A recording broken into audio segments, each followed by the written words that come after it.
ഒരാൾ അള്ളാഹിന്റെ പേരിൽ സത്യം ചെയ്തു, പിന്നീട് അത് തെറ്റിച്ചാൽ അതിന്റെ കൊടുക്കേണ്ട കാര്യം അദ്ദേഹത്തിന് അറിയുന്നുണ്ട്.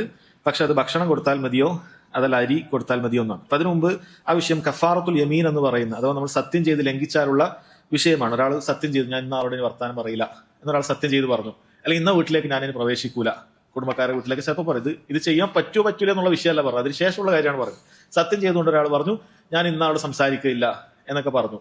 പിന്നീട് സഹോദരങ്ങളെ, അയാൾക്ക് സംസാരിക്കലാണ് വേണ്ടത്, അങ്ങനെ പറയാൻ പാടില്ലല്ലോ. ചില കുടുംബ ബന്ധമൊക്കെ ആണെങ്കിൽ നമ്മൾ സംസാരിക്കാണ് വേണ്ടത്. അങ്ങനെ സംസാരിക്കുന്ന സമയത്ത് നമ്മൾ ഈ സത്യത്തെ ലംഘിക്കുകയാണ് വേണ്ടത്. ആ സമയത്ത് നമ്മൾ എന്ത് ചെയ്യണം? എന്താണ് നമ്മൾ ചെയ്യേണ്ടത്? അല്ലാഹു സുബ്ഹാനഹു വ തആല പറഞ്ഞു ഫകഫാറതുഹു, അതിനുള്ള കഫാറത്ത് ഇത്ആമു അശറതി മസാകീന മിൻ ഔസതി മാ തുത്ഇമൂന അഹ്ലീകും ഔ കിസ്വതുഹും ഔ തഹ്രീറു റഖബ. 3 കാര്യമാണ് പറഞ്ഞത്, അതിലേത് വേണമെങ്കിൽ തിരഞ്ഞെടുക്കാം. 10 സാധുക്കൾക്ക് ഭക്ഷണം കൊടുക്കുക. എങ്ങനെയാണ് ഭക്ഷണം കൊടുക്കേണ്ടത്? നമ്മൾ കഴിക്കുന്ന മധ്യമ നിലവാരത്തിലുള്ള ഭക്ഷണം കൊടുക്കണം. അല്ലെങ്കിൽ 10 സാധുക്കൾക്ക് വസ്ത്രം നൽകുക, അല്ലെങ്കിൽ ഒരു അടിമയെ മോചിപ്പിക്കുക. 10 സാധുക്കൾക്ക് ഭക്ഷണം കൊടുക്കുക.